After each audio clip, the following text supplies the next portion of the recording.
One of the common rooms at the E3, actually, with a nice light and very cozy. I'm together here with Andrew from Codemasters. You're working on Bodycount, which is a big thing you're here to show. But what can you tell us about what's the basic concept of Bodycount? So we set out with the game to make a really pure shooter, really kind of arcade in styling. So it's not a realistic military sim. It's very arcade in nature.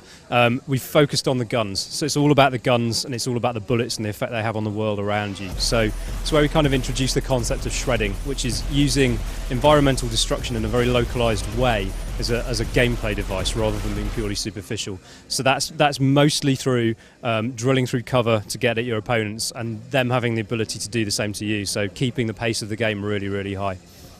So it's focused on the arcade side of things. Yeah, definitely. We didn't want to get into sort of making any kind of realistic military sim or trying to ape reality in any way. We're just having fun with it. It's something that is really pick up and play, but harks back to that kind of golden age of kind of 80s, 90s gaming. Really kind of nice arcade sensibilities to everything, bright and colourful. What are you going to tell us about the story in Bodycount? So the story has you going in as a guy who's like an ex-forces combat adept, former soldier who's recruited into an organisation known as the Network. And the Network sends you in to fight the good fight and to mop up conflicts around the world that the governments of the world don't really want to take care of themselves, or kind of so you think at the beginning. Now initially you're sort of fighting against these army and militia factions who are fighting each other dynamically in the game. As we get through the first act, you actually become aware that there's someone else involved and that there's another faction involved who's stirring all of these conflicts up. And that's where we introduce the target, who are the game's real bad guys. They're the kind of real threat lurking in the shadows.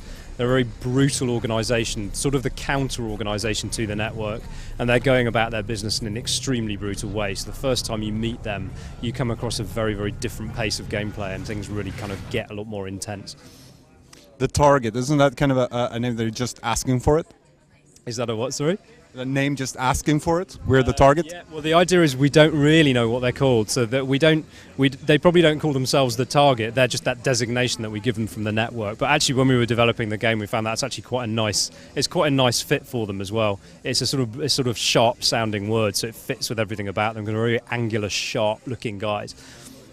How does everything come together now? Because we've seen a presentation of the game where we see parts of it set in Africa with rather more realistic environments, and then we saw the targets kind of their bunker, which is very futuristic, kind of a Tron-like.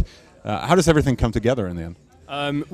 Obviously when you're showing snippets of things, we're showing some quite different looking environments, but in the game, the way that you move between these environments is obviously taken care of with our script and with our cutscenes and things like that. The idea is to just give you as much variety as possible. So we've got 3 core regions that are very kind of built with a unified style, but a lot of variety in there. So really stepping back to those kind of old style arcade games where every level is visually quite different, quite colourful, using a lot of different bits of the colour palette in the game. And the sort of the more futuristic target stuff, they're kind of at the cutting edge of technology. So when you get into their underground bunkers, you're very much in a kind of pristine, shatterable, high fidelity environment where we really turn up the shredding quite dramatically. So it all fits together quite nicely, and it's all unified by the concept of a shreddable environment and this sort of heavy weapon experience. Tell us a bit about the shredding of the environment. How much of it can you actually destroy, or as you say, shred? So most of the cover that you see in the game is shreddable. We do introduce pieces of permanent cover so that you've got some areas that aren't totally destroyable, and that's that the game can't be completely broken by you not playing it in a certain way. It always gives you some options to hide behind. The buildings, generally, our rule is we don't shred metal, but sort of thinner wood and concrete and rubble and things like that will shred. So walls, interior walls within buildings, exterior walls around the supporting structures, windows and door frames, places where you'd expect to see AI and places where you can drill through to gain access by not using the front door. All of those kind of things are the things that we allow you to shred in the game. And how about you were talking about the 2 factions fighting dynamically against each other. How does that look when you're actually in the game?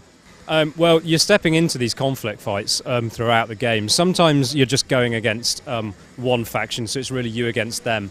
But we introduce situations where we'll pit the army and the militia against each other, and they will fight in a non-scripted way. So we don't tell them all where to go and what to do. We just put them in the region we want them to have a fight, and then we let them go at it. So you can step in straight away and get stuck in. You can let them thin each other out a bit, but that will affect the score and the way you're graded at the end of the mission if you do that. Sometimes we actually introduce the target on top of them as well, and we let them break out into the real world. So there are points where we have big three-way battles breaking out with the target trying to murder everybody and the militia and the army just sort of trying to survive, basically. So how far into development are you when you hope to have this out? The game's actually out at the end of August, so we're nearly done. We've just come through our alpha phase at the moment, so we're tightening up all the screws and we're polishing the game and doing all the usual things like making the frame rate consistent and polishing the graphics and stuff like that. So we're kind of getting quite close to completion now. All right. And finally, of course, one very important thing in shooters right now, multiplayer. Yeah, sure. So we've got Deathmatch and Team Deathmatch, which are our sort of core competitive modes. We allow the shredding to make those different. So if you like, at the start of a 10-minute deathmatch, you'll have a very pristine environment where you can't see all the way through it. But as that environment degrades down around you, you get lines of sight opening up through entire buildings, through sort of 6 or 7 rooms, and that really changes the pace and the style of a game, of a deathmatch game, even over sort of 10 minutes. On top of that, we've got co-op. So we've got a 2-player co-op where you're defending against wave attacks, a sort of horde mode style gameplay. But what we do there is we introduce all of the different AI classes and behaviours that we've got, and we combine them together in different ways and different waves to let that dictate the difficulty curve and to give you a lot of variety within that sort of co-op mode. And to wrap things up, you're talking a lot about arcade and non-realistic. What do you think is? When are you having the most fun when you're playing Bodycount? I'm having the most fun in Bodycount when I'm in a shreddable environment with a shotgun and a load of grenades, because we've gone for really, really elaborate sort of stunt deaths and ways of killing the AI. It all feeds into the power of those weapons and explosives you're using. So, you know, if you take a shotgun and you blow someone through a shreddable wall, that always puts a smile on your face. And, you know, lighting up the scene with a grenade and sending 3 characters flying off the side of a cliff, it's just fun. So it's pick up and play. It's very immediate sort of gameplay that we've gone for with Bodycount. Shotgun and grenades. Sounds like fun. Yeah, it is. Thank you very much for your time. Thank you.